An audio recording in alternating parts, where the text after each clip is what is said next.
Okay, it is now 12:04, so I'm going to go ahead. So, when I was reflecting on this, let me share.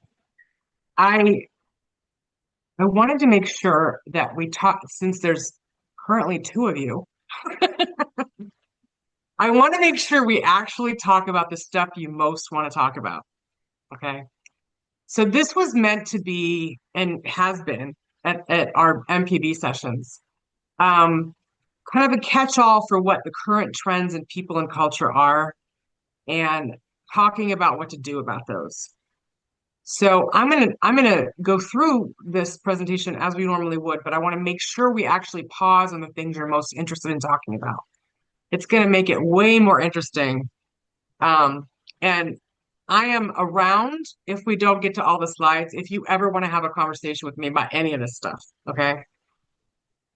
So how come it's not moving? Let's see. There we go. I'm going to give a little bit of an understanding of what I think the current landscape is in the people and culture arena. We're going to talk about current tools that we use to do this kind of work, but what strategies can be used to become the employer of choice, and then give you a self-reflective look at what you need to think about right now with regard to these issues. So, Great Resignation. It is not called that now, obviously, but it's not as much a ton of people leaving at one time. It's mentally checked out and crawling out the door more than it is stomping out the door. Um, 50% of people that are in your firms now are contemplating a move in the next year, and 75% of the people in your firms right now are not planning to stay there long term. That's daunting when you think about it as a leader. We need to know why. Why is that happening? It's a complex answer. We'll get into that in a second. But you should be doing emotional indices, and especially if you're in a hybrid. Are both of you running hybrid firms right now? Yes. We Okay. we have very few. Most of our people come in the office. We do have a flexible arrangement, but the majority of them come in. Okay. So it's really hard to gauge this as a leader in your own company. Doing a cultural indices or an emotional indices is a very inexpensive way to get a wealth of understanding of where you stand and what to do next. What is elsewhere that we don't have here? So doing a comparative analysis. Who are your actual competitors? Where are people saying they're going? What are they giving as the reasons? Now, when I started this firm in 2013, 14, in my infinite wisdom, I thought, I'll just collect the exit interview data and we'll have a very good blueprint as to what to do next. That was one of the dumbest thoughts I ever had in my head. Because if people are not engaged, they don't give a shit what they're going to tell you about why they're leaving. Mhm. And you get answers that are not actionable, not true, and irrelevant. So it is way more impactful to get an understanding of how your people feel working in your environment while they are still engaged with you. It matters to them then. Um, we currently have double the rate of retirement. I don't think that's not going to change for a while. There are massive succession planning issues in a lot of firms. We are usually brought in to help new guard convince old guard to do things a little bit differently and set up more infrastructure around this stuff because it hasn't been as much of a priority for them. But our younger people, our millennials and Gen Zs, are requiring us to be a lot more cognizant of all this stuff than our predecessors ever were. Okay. We are being charged with becoming the leaders we were supposed to be for the last 150 years. So they're calling us to task on this in ways they weren't willing to do that before, or we weren't willing to do that before. Um, People are tired. People are having crossroads conversations with themselves. That's the people at the end of their careers and the people at the beginning of their careers and the ones in between. So really kind of surprising to me is in a lot of these culture studies that we do, the the older professionals, the partners basically, um, that are probably 5 years or less or 7 years or less to retirement don't feel very engaged with the firms. They don't understand what their relevance is. They don't understand their career path with the firm as they exit. They feel disengaged and kind of irrelevant. And there's so much power in what they have to offer your firms, but it's not being realized and they feel it. So just a heads up, make sure you're wrapping your arms around that as people figure out their next play. 98% of accountants are stressed at work every single day. This is an American statistic, so it's not quite as bad in Europe because these people are rarely stressed. They're very laid back compared to us. Throwing bodies at it does not work, as you know. Everybody knows that now. And then how do we make space for next generation firms that are doing things differently and make sure we're voicing their messaging as to why they're next gen and how they're doing things in a way that attracts people to them for that experience? Okay, external factors. Uncertainty. There's, when I put this slide together originally, it was probably 3 or 4 years ago. It was probably 2022, 2023. Wow, there's even more uncertainty now than there was then. A lot of remote work possibilities. So if you are, and I have not come across an accounting firm recently, let's say in the last 6 to 12 months, that is hammering it that you got to come back to the office. And I think that's a good idea to not press that, because there are lots of remote work opportunities. The next gen firms, frankly, are figuring out hybrid and remote very successfully, which makes them huge magnets for the best talent that's out there. Expansion of opportunities. There's a lot of things you can do with an accounting degree. Less people are going into the accounting major in colleges, at least in the US, and I've heard in Europe as well, than we've had in the last 10, 15 years. They're moving into more lucrative adjacent majors like finance and MIS. So think about that when you're sourcing talent. It is not that difficult to bring someone from one of those other lanes into your firm and teach them the basics of what you need them to know, just like you do all the accounting majors, frankly. I was an econ and finance major who went to law school, kind of majored in tax and law school, was not a CPA, and became a partner in a Big Four firm in 9 years. So it is not, I was very unconventional and I had no problem with that. If you create the infrastructure for that to work, it'll work splendidly. And I think it's a great way to think beyond what we've been doing the last, most of our careers. Feeding from the same schools and the same majors. Money matters. It is not everything. People do not leave typically for money, but they do come based on what their money is. Why do you think that is? Well, a difference of $10,000 to someone who is just starting out with $100,000 worth of school debt, that's a huge amount of money to them. It's less important as they get on, as they make themselves comfortable financially and think about what their career path is going to be and where it should be. Benefits, still very important. I've heard really horrible things about what's happening in the healthcare industry there, and it's getting even worse and it's getting more expensive, but people want a safety net for that kind of stuff, especially if they have families or plan families in the near future. There are cultural and societal changes. We already know that.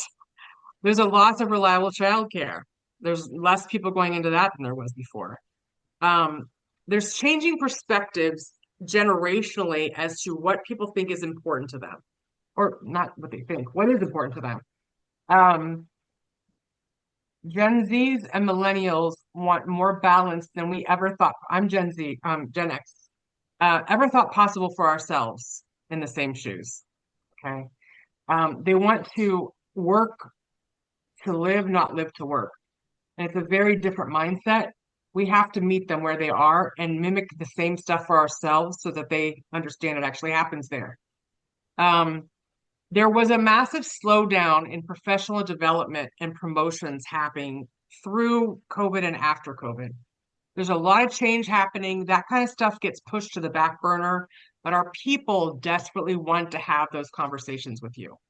what are you doing to develop me professionally, and what is my career path, and what can I expect from with regard to promotions and how fast? And we have a hot job market. I don't think the uncertainty is actually driving down the heat on that right now. It'll pick back up when we have a little more certainty in the political atmosphere. Do you, given that you're both got hybrid workplaces, what is your biggest challenge right now with how hybrid workplaces work for you in particular? I mean, we've been 3 days in the office for a long time, even going back to right after COVID is when we kind of initiated it. Our biggest challenge was making sure that when meetings had to happen, it was a lot easier to have people here. Mhm. That was one. The big thing was around new staff. We require new staff to be in the office 5 days a week for their first 6 months, because we found out that if we didn't, they didn't grow. Their development was stymied. They just didn't last. They actually ended up leaving because they never really got their training and they never got integrated in the firm. So that has been our challenge, and that's how we're addressing it, is just having them be here for the first 6 months. Mhm. And does that mean that the people that they would be apprenticing under are there as well? Yes. Okay. Okay. How about you, Jamie? We have the similar issues. We kind of are more open and flexible with our managers and above, just, coming and going as they need to. Don't really have to check in all the time and let us know. But then we also hear in our recruiting efforts that we talk about, we're flexible. We have work from home as an option, but you have to earn it, right? We have to build that trust. And like John mentioned, we don't have the structure or processes in place to develop the training very well remotely. We learned that through COVID, and anyone who started in 2020 was definitely not on the same trajectory as somebody else on what they could do in our meeting our expectations, completing tasks that we would expect of them at that level.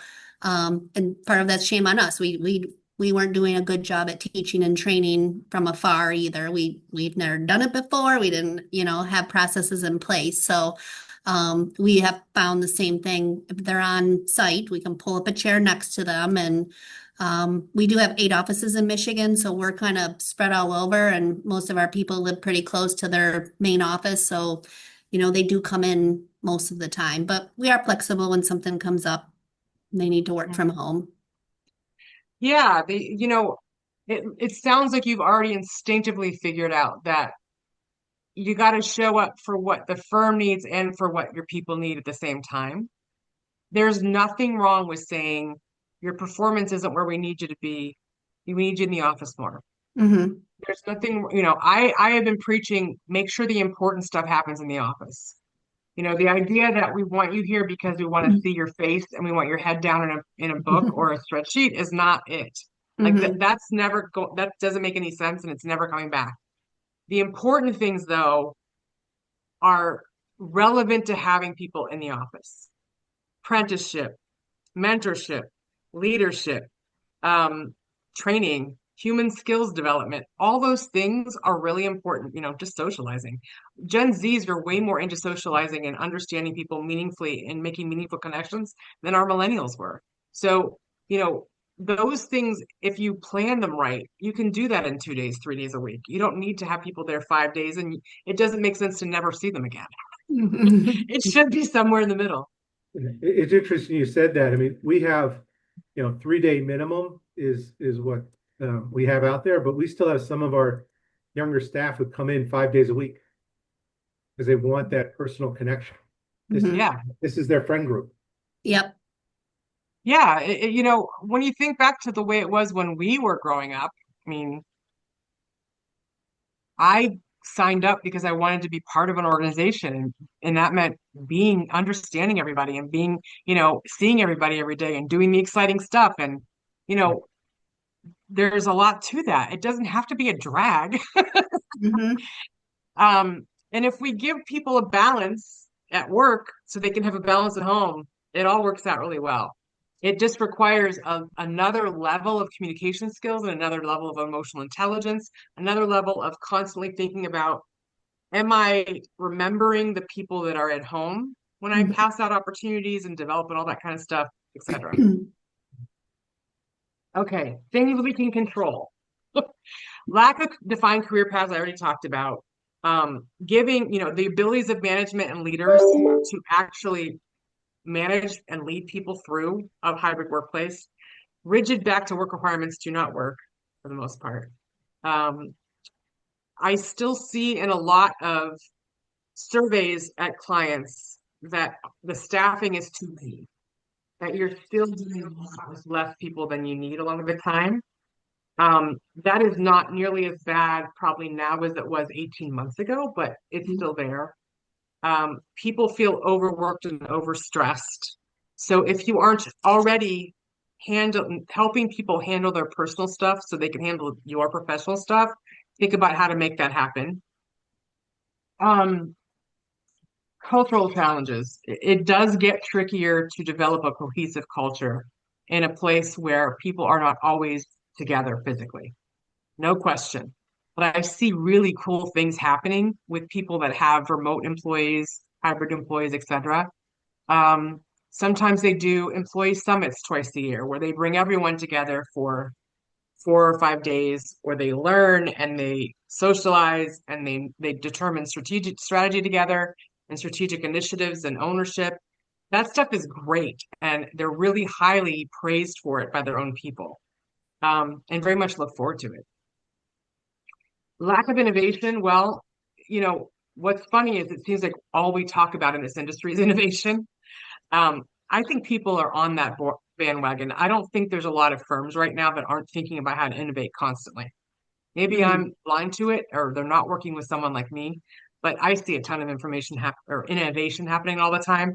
Um, Lack of diversity is still important, even though we're not supposed to use the word anymore. So I do a lot of DEI work. I don't call it that anymore. It's still the same work. But our younger people are not excited to go to work in a place that is all one shade, all one generation, any of that. They want to be exposed to many different things and many different kinds of people and have that experience. And then there's a disconnection to teams and to the firm as a whole if you don't come up with really innovative, meaningful connections for people to have with the firm. That sounds really elementary in theory, so making it happen makes a big difference for people. Okay, why people leave an accounting firm? What do you think the number one reason is people leave firms? Hmm. Busy season and stress. Nope. Because of their managers. Yes. It's leaders and culture every time I do a study. Yep. Leaders and culture.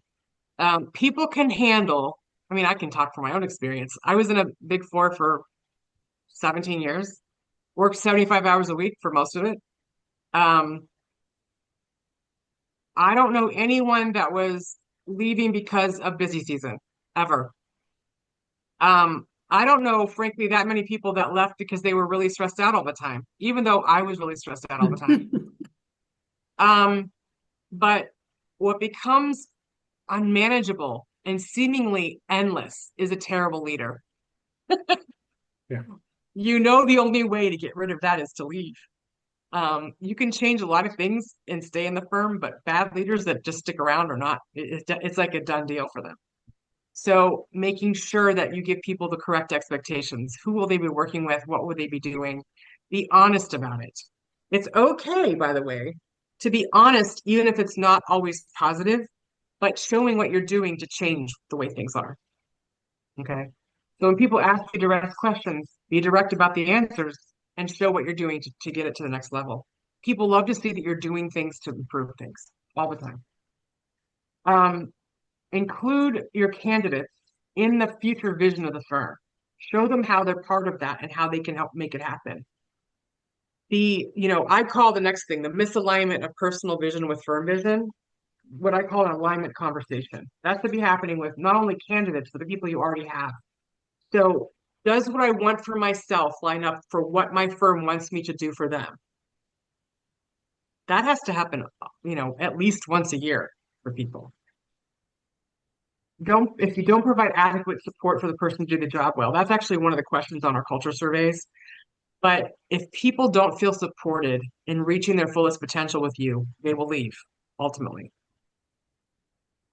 Unbalanced workloads is another one. That's a question on our survey. So is the work divided, fairly and adequately across the people on our team?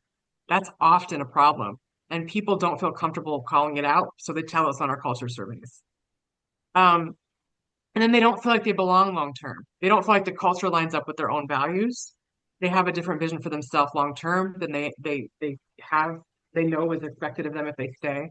So these are the reasons why people leave the firm. The good news is you can affect all of these things in a very impactful way if you're focused.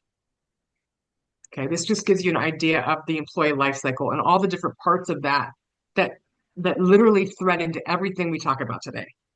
Talent acquisition and how you express your values there. Hiring, how you express your values in the questions you ask. Onboarding, which is often a place where firms fall down. Keeping employees engaged. By the way, employee engagement is at about 35% most of the time. 35%. That's terrible. So here you are. You're hiring great people and you believe wholeheartedly or you wouldn't have hired them. And their 35% is adequate, but imagine what you could get if they were 80 and 90% engagement. It would knock the doors down. Okay. This is just to give you a pictorial, and I know we'll send these out to you afterwards. This is a pictorial of all the different things you can be thinking about with regard to culture strategy, people strategy.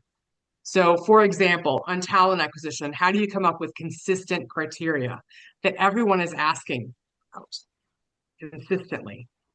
How do you get a wider net for what talent you're looking for, but way more focused questions on what you really want in a candidate? How do you address remote? How do you do relationship building? So when you're looking for talent with a bigger net, you're going to have to make relationships with more places to do that and for them to send you their best when they have a chance. So just to give you an idea of, who are we looking for? How do we onboard them? How do we change our internal to make our external, the same? I think of culture and brand as just inside is culture and outside is brand, and they should look the same and feel the same. Okay, we talked a little bit about this, but step one is knowing the culture you have. So why do people come and why do they stay? Those might be two different answers, by the way. Surveys and assessments give us great insight as to what's really going on and what people experience. It's a qualitative view of people's perceptions of their own experiences. Roundtables and open forums around this stuff gives us a deeper context for what we typically see in the surveys. And 360 feedback just gives us more context. Okay. You should be doing one-on-one check-ins with your people in the firm, especially if you're in hybrid, because you don't have the organic way to do that on the way to lunch or on the way to the coffee room, etc. Well-being should be a focus for sure. COVID kind of led us down a road that we'll never come back from. And that is, we used to have a wall between our professional life and our personal life. And COVID happened and we were coming to everyone live from our living room. And we got a glimpse of people's personal as they were performing their professional lives. The younger generations are expecting us now as leaders to help them manage their personal lives so they can show up professionally. And that is a massive shift in how leaders need to lead. So think about how you do that in your own firm. What I mean by HR data analysis just means taking a look at where you're going to hire, who you're interviewing, who you're ultimately giving offers to, who ultimately comes on board, who is getting mentored, who is getting promoted, how they're getting rated, all those things, so that you can say to yourself, is everyone having not only just an extraordinary experience, but an equitable experience as to how we show up to support their development. That's all that is. Okay, and then improve communications immediately. I put this in there because communication and transparency is always one of the top things we see as lacking in our culture surveys. And I see, especially in our accounting industry, and the only other one that I have a ton of experience with is law firms, which are sometimes even worse, because they're afraid because they spend their times litigating everything, is that we are afraid to actually communicate something before we have all the answers as accountants, as accounting types. So we either don't have the communication, or it's so watered down that no one can actually understand fully what we're getting at. And that's a big mistake. So for example, I'll just give the example of doing a culture survey. If you bother to do a culture survey, if you bother to have people be candid with you about what their experiences are, then make sure you tell them what you understood from what they told you and what you're going to do about it. I see so many people go through this process and then they're like, oh, that was nice. And then no one hears anything about what's going to happen next. That is a giant, just having this survey is a big cultural lift, but you have to do something with the information. That kind of stuff. Okay. You guys probably already have a business strategy, so this will be easy, but make sure that you understand your business strategy and how it translates to what a client service journey looks like and what the people's experience in your firm will be in that client service journey. If you can tap them into your business strategy, they're going to feel way more connected to all of it and help make it happen for you. Save the highest end work for the people that you've got. And that makes sense. The one thing you don't want is seniors doing staff work, managers doing senior work, and senior managers doing manager work. It should be the other way around. If you're really in a thriving culture and a thriving firm that's focused on growth and development, then a staff will be quickly serving as a senior and a senior will be quickly be serving as a manager, not the other way around. No one should be hoarding work or hoarding opportunities because they need utilization. That should be not even a thought in people's minds. So exploring explicit career paths. Be very honest with people. Honesty about where they sit and what their career path is an important form of inclusion.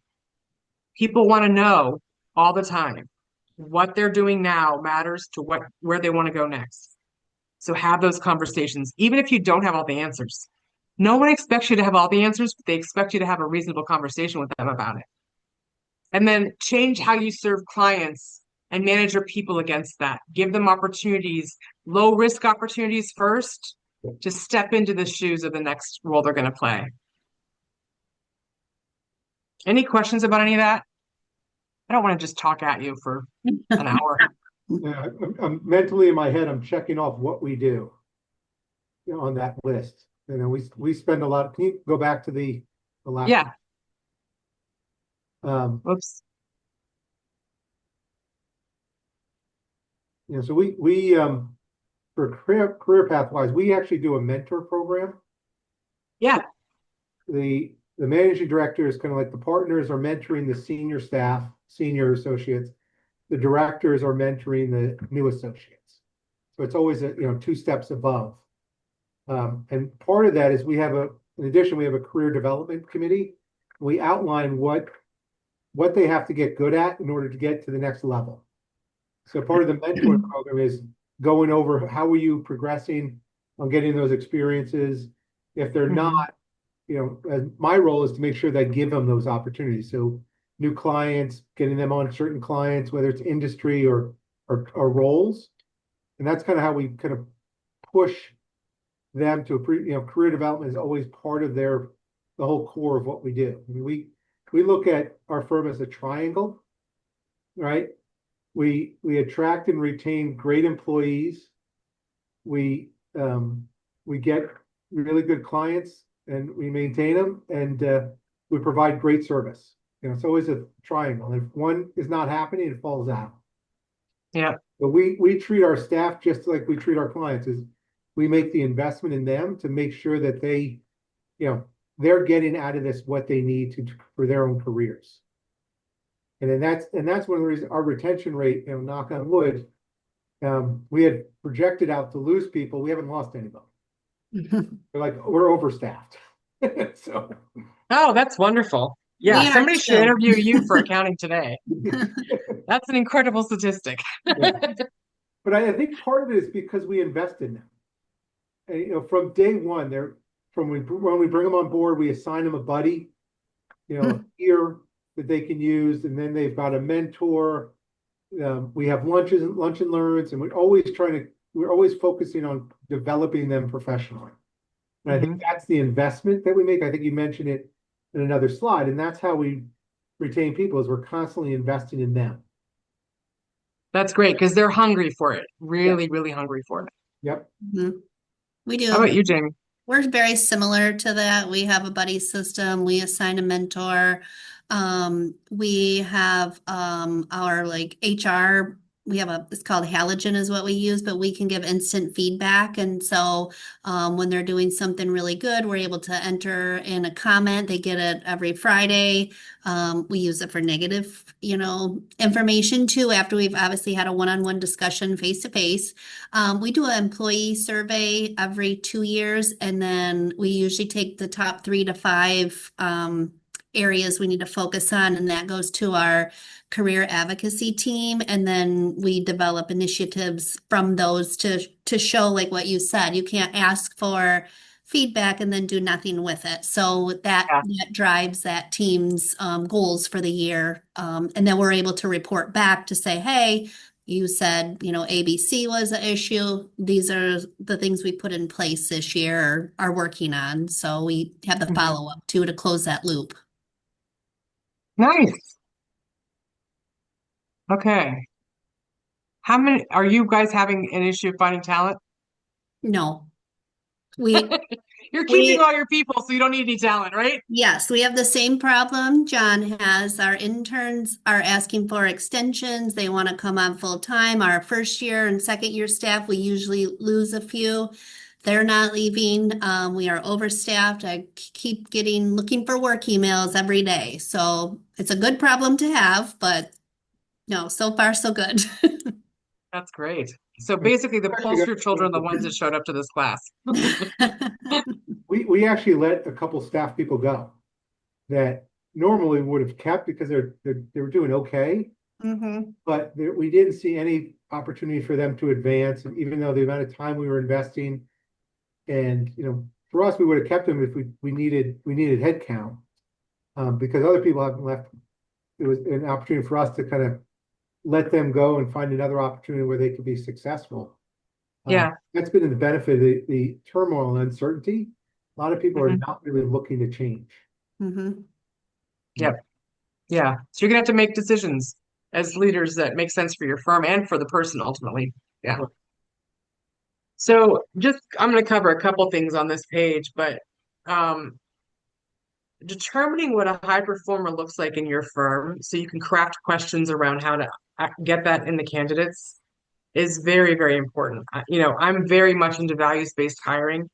I'm very much into values-based behaviors, no matter what you're doing. But when in application to a talent acquisition strategy, I mean, how does the candidate exemplify the values we expect our people to have in the firm that we're holding ourselves accountable to? I've seen other companies that are in professional services, not just accounting, where they have just interviewed on values. And they have exceptional results. They're getting all 4s and 5s performers, regardless of whatever else they've got going on in their resume, because they focused so hard on what the values of the firm were and how the candidate exemplified those values. Just something to think about. Be consistent in your messaging. What do I mean by that? That means if you have 4 partners interviewing a candidate, they don't give 4 different stories about what it's like to work for your firm. They don't give 4 different stories on what's important to them as far as a candidate and how that candidate's experience will happen in the firm. They're on the same page and they want the same thing. very, very important. If people sense differences in that, in mindset, in what to expect, they will find somewhere else to go. It sounds like you've already got really good systems around mentorship, and what you call buddy systems. Great. And then, the last part of this is important, but people don't talk about it enough. And that is, what does your employer branding and marketing look like? How are you attracting people to you that are exactly the kind of candidates you want to have that conversation with? So, if I look at websites, for example, usually pretty weak as far as this is what we stand for and this is what we're looking for and this is why it's so important to us. I know that sounds very fundamental, but if you look on most accounting firm websites, they are kind of Melba toast as far as, what they say, how compelling it is, if it looks like every other person in the marketplace.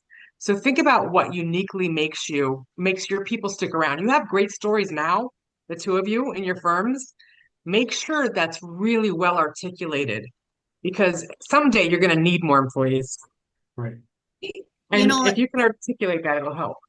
Sorry, something I was going to add. We focused on this about a year ago as the information we were posting on social media. We did a people focus. So we talked about our team building, our networking events, and it was all around the fun we have at work and less technical posts about, oh, look at this article. And it really helped us when our recruiter was on college campuses, that they see that. They're on LinkedIn, they're on, Instagram and all of those media sources, and that we just did like a people focus versus so technical, because all firms are great at technical, right? So Yeah, we did that, and one I would hope. think it helped. Yeah, right. Yeah, and the good news is you're not doing this in a vacuum. The same stuff that you're putting out there for employer branding is also helping you with client branding. Mm-hmm. Like your clients want to work with dynamic teams of people that are really good to work with, that are trustworthy and fun and down to earth and all those things. So you're not doing double duty. They really get to be transferable across lands, the atmosphere of, am I looking for clients or am I looking for employees? Mm-hmm. Okay, I think we covered all this already. Um, this this might be less important now, this slide, but redefining the purpose of your physical space. So I already talked about this before we even got started, but the important stuff should happen in person. If I have to give a difficult message to an employee about their performance, I should be willing to talk to them in person. If I have to fire somebody, I should talk to them in person. If I'm giving them a big promotion, I should do that in person. Let's not miss the important opportunities to further enhance our culture to what we intend it to be. So culture building, apprenticeship, professional development, leader modeling, connection. How do we effectuate ease of work and management of personal life in a new way? So think about how your space does that. Your space, maybe I'm naive. I don't think your space has to be a showplace anymore for your clients. That ship probably sailed a long time ago. I don't think most of your people that work for you come because you're in a tall tower anymore either. I don't think it matters.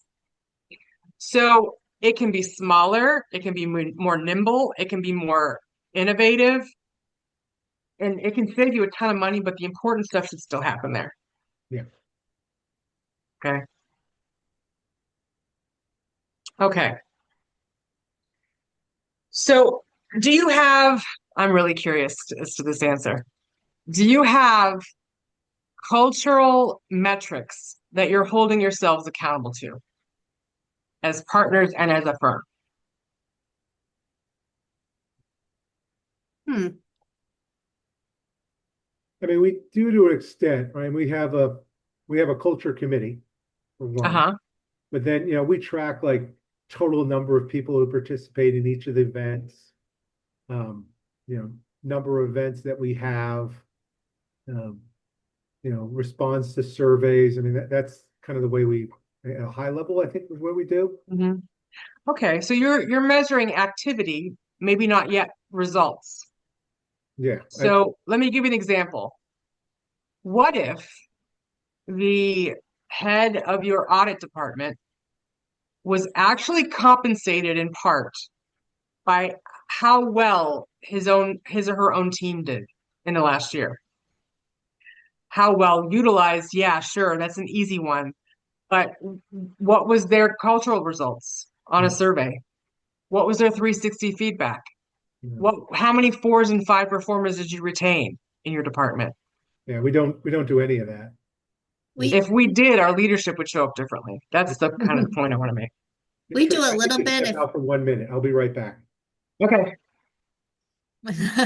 we do a little bit in our partner review on team development. So if I have two or three people in my department leave during the year and it's for, reasons in their exit interview that I could have helped Mhm. with and addressed if I would have been more present or whatever it might be. Sometimes it's totally out of my control, right? Like the spouse got a different job and they're moving out of state. Like, okay, I can't compete with that. But then we do get marked down, I would say, if there are consistent issues and turnover in our office for that.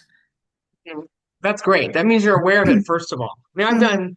I've done cultural surveys where they said, I think we think we're doing a pretty good job. And then I'll do a survey. I said, well, you have a lot of attrition in this one department. And it's mostly women, by the way. I don't know if you've noticed that or not.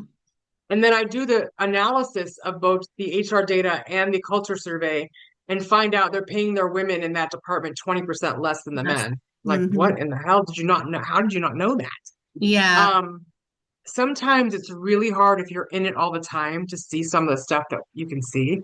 But Hmm. the metrics, forcing some sort of metrics forces you to step back and say, okay, what's really happening here and what does it mean? Hmm. Um, so that's awesome. Okay, leader development. So how do we lead in a hybrid workplace? It is very different.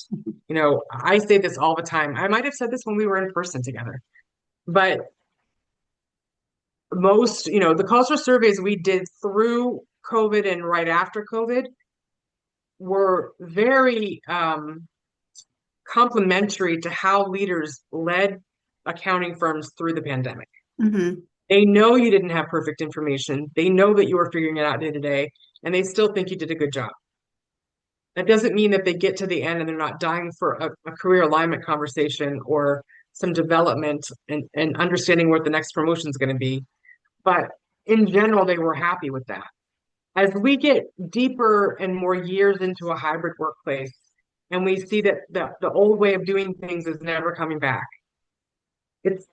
we're gonna have to be more cognizant and aware of what the gaps are, what we're missing, who we're missing, um, who are we not having the same connections with because they're not around as much, or they're introverts that work remotely, or we're introverts even if we're in the office, whatever it is, and no one else is, right? How are we extending ourselves in new ways to connect to people in ways we didn't need to worry about before? I think that's going to continue to be an evolving process that's going to require different skill set building than it has in the past. Yeah, Um, I try to pick up the phone. I got a couple remote employees, and instead of just sending them an email or instant message, I really try to pick up the phone or do a Teams like this with my camera on. And I'll tell you, sometimes it eats up an hour of my time, but I know it's worth it. And, I just feel like they're not getting this connection every day, and they probably looked forward to it too. But you're right. You got to be mindful about it because it's way easier for me just to shoot an email to them. yeah, and it's very, being mindful is a good word because if we don't, we have a lot on our plate and a lot of ways we're measuring ourselves all the time. If we're not mindful about how we're connecting and not just how we think we should be connecting, but how these people tell us we need to be connecting, it's going to fall down at some point. So Hmm. we got to be aware of that as we go along and realize that not all leaders are everywhere they need to be with skill set either yet. Um, So if we can reward a more well-defined broad range of behaviors in the practice of a hybrid workplace, how are we teaming those people together so that they complement each other in a different way? The really hard part about leadership is that everyone needs something different from us. Mhm. And we can't make assumptions about this guy because we understand that guy. It's very individualistic what people need from us. And that just gets more complicated when you're not in the office with each other and observing each other's behavior all the time. And so we're going to have to learn how to be a little more direct, a little more coaching, like drawing it out of people in ways that we haven't had to do before. That's all. Okay, a little bit on DEI real quick. Um, it's a cultural imperative, whether it's politically astute or not. So it's a universal cultural shift. It's not changing. People want to feel that they work in a fair and inclusive workplace. Across anything. If they work at a gas station, if they work at Trader Joe's, if they work in an accounting firm, if they work in the federal government, it doesn't make any difference. This stuff all matters to everybody. And it should benefit everybody. So it's virtually indistinguishable from intentional culture building. Um, I often say that if you are looking to diversify the people that you're bringing in, you obviously have to go look and develop relationships with places you've never been before to find it, right? I don't think that bringing in greater levels of diversity makes sense until you know that they're going to thrive in your culture you've built. So step number one should be optimizing your firm and the way your people work in your firm together. Don't even worry about the other stuff until you've done that much and you've got evidence that it's actually working. And then the things I see really working in this realm are where firms are willing to have tough conversations in a facilitated way where everyone feels like they have a voice and everyone gets to contribute to that conversation. And sometimes they're uncomfortable conversations, but leadership understands that they can take that information in, acknowledge what has been said, and still make their own decisions about what they think is best for the firm, all of the firm. So there's been a reticence for leadership to have more collaboration across the firm because they don't want to give up power to make their own decisions. Guess what? You still retain the power to make the important decisions. You're just understanding what's really happening and getting way more information about what's really happening from the candor of your own people if you've invited that candor so that you can make better decisions about what to do globally. That's all. So it's not as scary as it seems. Okay, extra credit. So I have heard from managing partners in a few instances that they are having to have mental health conversations around stress and burnout with so many of their people, and it's taking up so much of their own energy because they're not fully equipped for those conversations than they've ever had in 20 plus years that they've been working in accounting. Are you having some of that similar experience? Yes, we do. We actually initiated some, it's called Boon Coaching. So we have paid for that I guess, tool for all of our employees to have whenever they want it, and they can log in, and it's, we don't know, we just would get a number like 20 employees are using this service or whatever. So we did do that about a year or two ago. But I think too, with the new ESTA we had in the state of Michigan, had some new laws come out with earned sick time, and people can take time off now for mental health reasons and not have to explain why, and we have to pay them for that time off, and we can't ask questions and, take a mental health day. So we definitely are dealing with that. Interesting.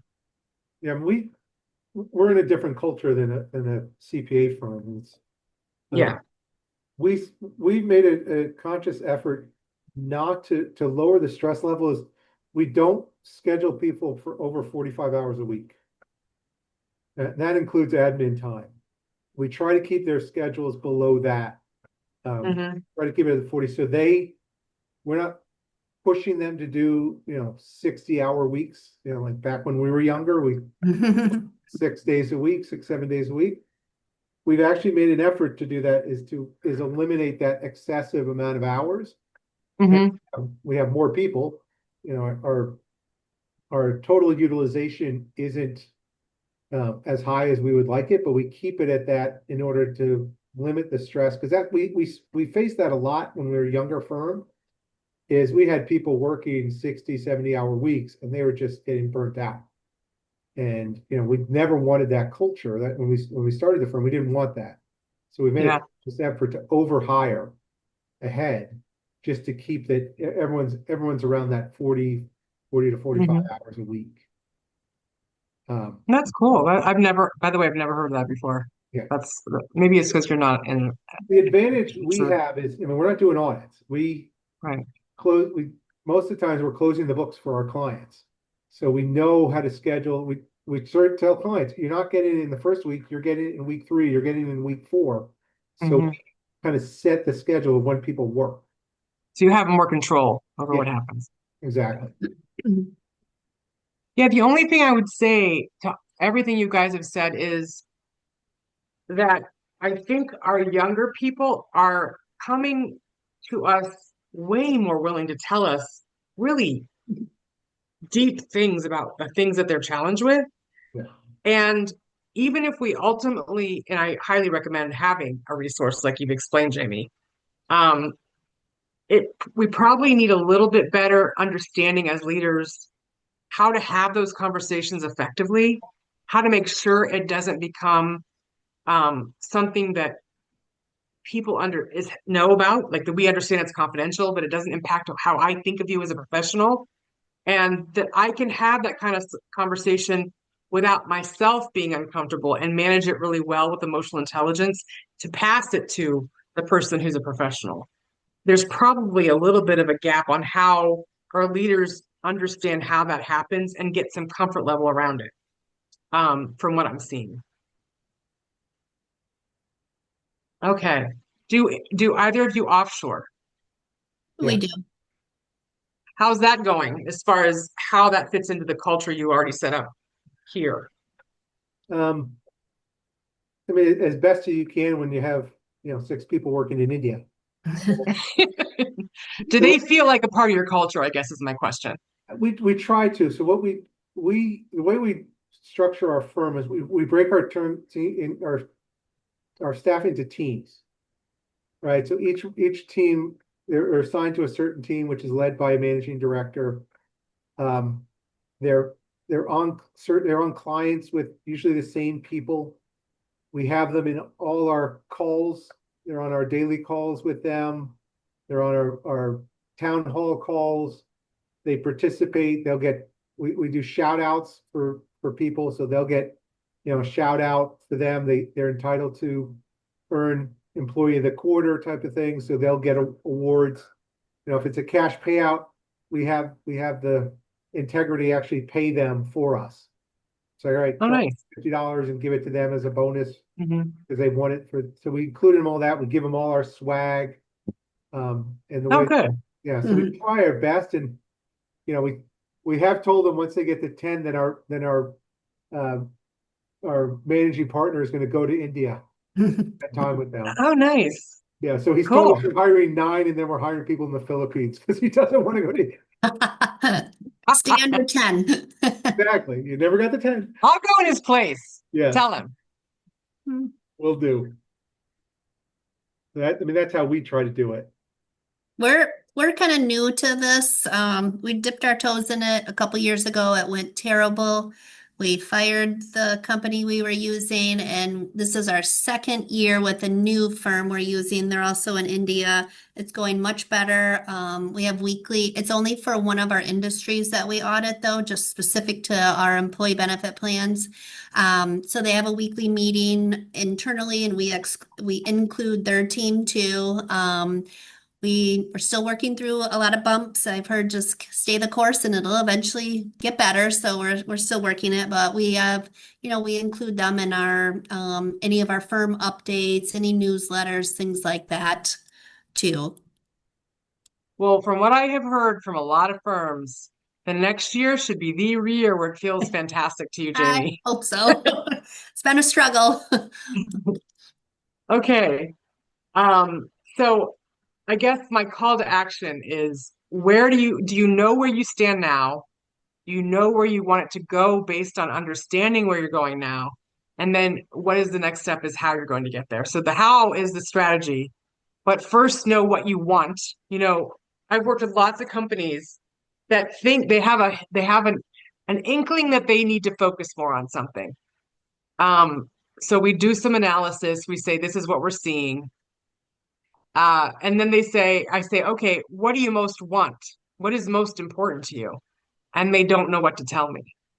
And so we go down the road of, well, let's figure that out first. You can strategize success in absolutely anything, but you must know where you are now and you must know where you want to go.